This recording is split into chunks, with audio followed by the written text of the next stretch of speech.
Hey guys, DominantDuels here, and today I'm going to be talking to you guys about the top 5 decks of the month of May.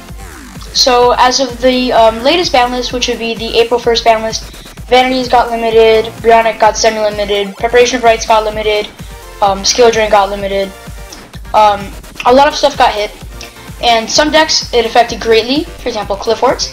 Some decks it did not affect greatly, for example Ritual Beast. So coming at you with the number 5 spot would be VOLCANICS. So what makes VOLCANICS so good? Well, the new support that they recently got, and I believe was Secrets of Eternity, or was it New Challenger? I think it was Secrets of Eternity, but I'm not sure. Was Blaze Accelerator Reload, which let you activate. Basically, the way it works was that you could set it from your deck with, I forgot exactly what it was, but you can activate it that same turn, and its effect makes you go all crazy and stuff. So what's good about this deck? Well, its burn mechanic is really good. I don't remember many decks having a burn mechanic, and this certainly was not the best of mechanics until we got this new card, which made the deck a lot better. The instant playable trap that I just told you guys about makes it really good, and the scatter shot regekis that you can fire off at your opponent makes it pretty good. All you have to do is pay, I believe, like 1,500, and then you can basically just blow up your opponent's field. Now, what is not so good about the deck? Well, the fact that they burn themselves with stuff like scatter shot makes the deck kind of weak. So if your opponent keeps poking at you, you're basically just doing yourself damage, and the pokes that you think will kind of be harmless will actually be pretty harmful. And then the fact that they do have the poke slowness themselves kind of does hinder the deck. Sorry. Usually they don't have many cards on the field at one time. I've really seen them like maximum, unless they're playing like Volcanic Doomfire or something crazy like that. I've only seen them bring out stuff like 2,000 attack at max. I think like the Volcanic Rocket is either like 1,800 and 1,900 or something, and the Lavalval Chain that they make a lot is 1,800. So I really think that they just like keep poking at you. They don't really like swarm the field like Ritual Beasts do. And then the things that you have to watch out for would be stuff like Scattershot, which is basically a regeki to you. So coming at the number 4 slot for the top 5 decks would be Ritual Beast. So what's so good about Ritual Beast? As a Ritual Beast player myself, I'm pretty experienced with the deck, and I really do think that it deserves a spot. Other people might say, oh, give this to Cliff Forts or something. I really think Ritual Beasts do deserve the spot, because if you know how to play it correctly, it's a really very, very, very powerful deck. So what's good about it? Well, you can search 2 times in one turn or more with Cannonhawk. All you have to do is open Elder Cannonhawk, and you can basically search your steeds, your ambush, whatever you need.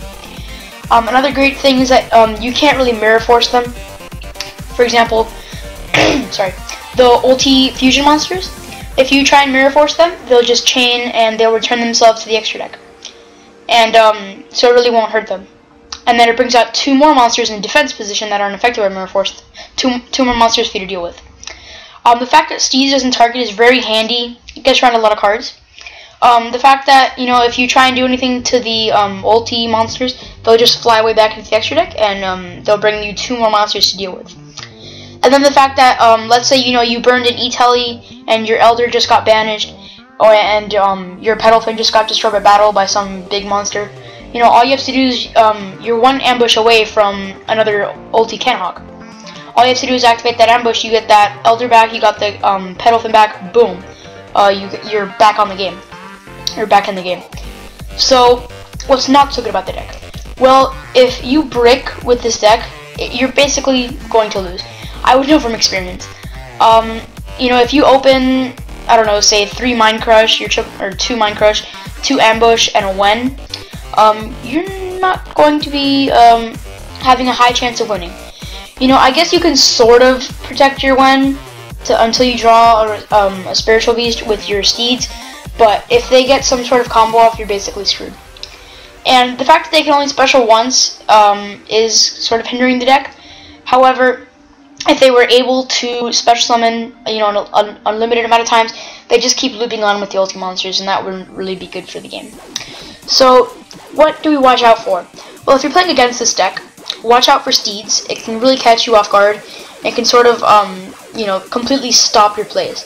And then watch out for ulti Pelio, because a lot of people forget the fact that if it attacks, it's unaffected by cards or effects until the end of the damage step. Not that your opponent can't activate them, it's just that it's unaffected, including your own regular Pellu's effect. So if they try and mirror force you, while you have, I don't know, like a attack position Rampengu, the Rampengu will still get destroyed, but the ulti Pellu won't. So if you're playing with this deck, you probably always want to have a Steeds set, just for that protection that it pretty much guarantees you. So on to the next deck, we have number 3, Burning Abyss. Burning Abyss really took a hit, you know, but we'll talk about that with the not so good part. So, what's amazing about this deck? What sets it apart from others? Well, Fire Lake is a thing in Burning Abyss. A lot of people have forgotten about it, but it's still an amazing card. Lets you pop 3, and your Burning Abyss monsters still get their effects off.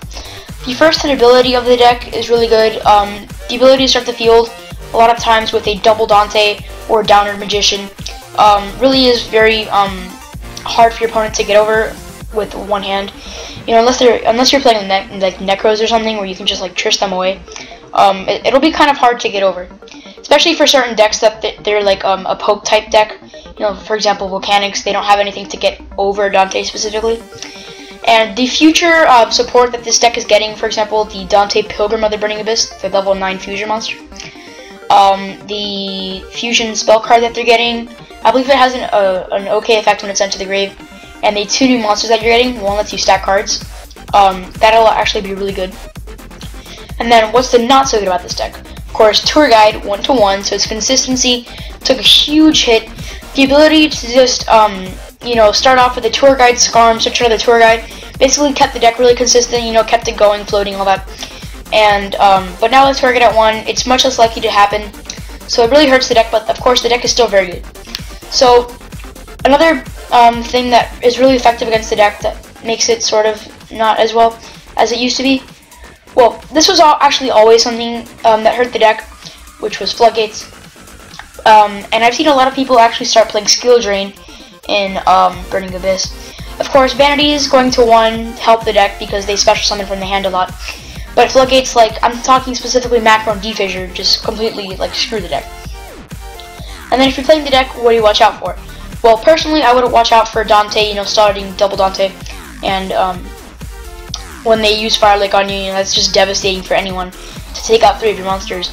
Like, imagine if you were playing against Insectors back in, like, 2012 or something, and they just, remember when they just pulled out, like, 3 Hornets on you at the same time? That's basically what's happening. And, so, yeah, it's pretty painful.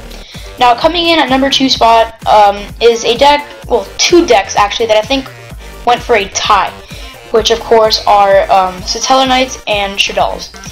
Now, a lot of you might be asking, well, why are these at a tie? Well, both of these decks really got consistency boost with the Star Seraphs, and I just think that they're like on equal potential levels right now. I've seen both builds topping, you know, very, very frequently, and they're just really good. So, why exactly are they a tie? Well, if you face Satellar Knights off with SHADDOLS, Satellar Knights will probably win like 75% of the time, Diamond. But SHADDOLS also have a really good matchup against other decks. So let's take a look at Satellar Knights first. Well, Satellars, you know, they got a huge boost, consistency boost with the Star Seraphs. They have some pretty good revival skills with Altair. You know, get your Deneb, search out Altair, Deneb gets killed, revive it with Altair, make a, I don't know, an Emerald or something if you're late. You know, recycle them so you can do it again, stuff like that. The ability to float like that really makes the deck awesome. However, if you're not able to have like an Emerald, if you don't have an Emerald for some reason, the deck will run out of options really quickly. So another good thing about this deck is its ability to XE summon pretty much like every turn. You know, no matter what you open with, you're probably going to end up XEing. And with the Star Seraphs, you're able to make Trigger, or sorry, not Trigger, because that requires Tellar Knight monsters, Deltaros or an Ouroboros a lot quicker. And it lets you draw so you can get more consistency. Sorry. And then the trap protection of the deck, of course, you know, the deck runs like 15 to 20 traps. That really helps the deck because if you have stuff like Fiendish Chain, Mirror Force, Mind Crush, Deep Prison, all that stuff, it really helps protect your monsters. However, sometimes you do want to let that Deneb die so you can revive it with Altair next turn. Just saying. So what is not so good about the deck? What hinders it? Well, Flying Sea is still a thing. Lots of people cite it. I know I do. You know, when you drop Flying Sea on them, what they're forced to do is either not XE summon, or if you have like a big beater on board, like an ulti Apelio if you're playing Ritual Beast like me, you're gonna have to ram into it, and it really just, it's either basically just throw XYZ or take a lot of damage, and it's sometimes a painful choice for them. Although I would personally just take the damage because it lets you keep going. And so then what do you watch out for? If you're playing against the deck, beware of Trigger. It can stop so many plays. It's a compulse on steroids, you know. Then Stellar Nova Alpha, their MVP trap card. If you don't know what it does, it's basically if your opponent activates a spell or trap card or a monster effect, send one Tellarknight monster to the grave, probably Deneb, so you can revive it with Altair. Then you negate, destroy it, and draw one card. So it's really good. It helps with consistency as well. So that's Tellarknights, and now let's get on to SHADDOLLS. Alright, so again, coming at number 2, of course, SHADDOLLS, tied with the Knights. So what's good about SHADDOLLS? Well, they also got a huge consistency boost with the Star Seraphs. Their new water fusion monster, I believe it's like Anomalilith or something, means the death of NEKROZ, you know, against SHADDOLLS. Basically, it's like what Diamond did to SHADDOLLS is going through NEKROZ. They can't summon anything, or they can't. The only normal summonable monsters they'll have, you know, will be like Denko, Menju, Senju. But Menju, Senju search out ritual spell cards and ritual monsters. I'm getting confused with the archetypes. And they can't really summon anything if you can't summon using spell cards. And then the huge amount of extra deck cards that they have, what I mean is they can go into fusion monsters, they can go into synchro monsters, they can go into XYZ monsters, they can go into a lot of different stuff. So this is very versatile because you can choose the best of the best. You know, you can use Armadis, you can have Exciton, and you can have your Construct per se. I don't know many decks that can go into 3 types of extra deck cards per duel. I think that's an amazing ability of the SHADDOLL deck. So what's not so good about the deck? Well, with the hype of SHADDOLLS with the Star Seraphs, the side deck hate has been ridiculous. I've seen people citing 3 Shadow Imprisoning Mirror, 3 Royal Command, you know, all that stuff. And of course, with Floodgates, namely Macro and D-Fissure, that really hurts the deck because of their effects when they're sent to the grave. So basically, that's 8 cards that some people side against the deck. You know, that comes up like once every 5 cards if you're, you know, doing math correctly. So that's like, you'll probably get one of those cards in your starting hand, and you know that can be probably one of the most insta-win instances. All right. So what do you watch out for if you're playing the deck, or playing against the deck? Sorry. Well, you really want to watch out for Winda, because it cannot be destroyed by card effects, so you can't Regeki it, and of course you can only special summon once per turn. That's a problem mainly for NEKROZ, for Tellarknights, stuff like that. And the ability now with Star Seraphs to be able to use BLS a lot more commonly, because BLS is a great card, is a threat to other decks. Now, coming in at the number 1 spot, I bet you never guessed it. Oh, NEKROZ. So, what's so great about NEKROZ? Well, if it's not obvious, Manju and Senju are still at 3, whereas in the OCG, they are still at 1. The deck is still very consistent, even with Bionic at 2 and Prep at 1. The ability to stall with Valkyries is also really good, because if you just want to keep stalling until you can draw into a good hand, you can basically just keep stalling with Valk. If you have a Unicorn hand, you can keep getting your Valk back. And another good thing about this deck is the extra deck hate. So, you know, stuff like Unicorn negating effects, it's a condition, by the way, Clausulus, you know, all that stuff. It really does hurt a lot of decks, for example, Tellarknights or SHADDOLLS. So what is not so good about this deck? Well, Bionic taking a hit to 2, even though it's not a huge hit, I personally think it should have gone to 1. But it going to 2 is still a hit to it. Not a great hit, but still some sort of hit. Prep at 1 is a hit because it was one of those overpowered cards. You know, I don't think when Konami designed that card, they didn't think it was going to be this powerful. Because I don't think they ever expected Rituals to be so good. And then, if you're playing the deck, what do you watch out for? Well, this is one of those decks where I think if you want to do good against it, you really have to know how to play the deck and know how exactly it works. There aren't too many variants of it, so I think it's pretty plain and simple that they just, it's not Trishula deck, but they usually want to drop Trishula at specific moments.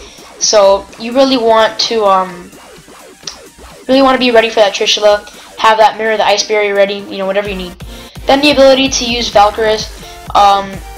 It really is a problem for a lot of decks, because a lot of those decks that are just like attack, if they start with Valk, you know, it's gonna be a problem for you until they run out of Valks, or you can somehow do something to stop it. You know, it's gonna be a problem. And then the ability to abuse, you know, the best card ever, Denko Rekka.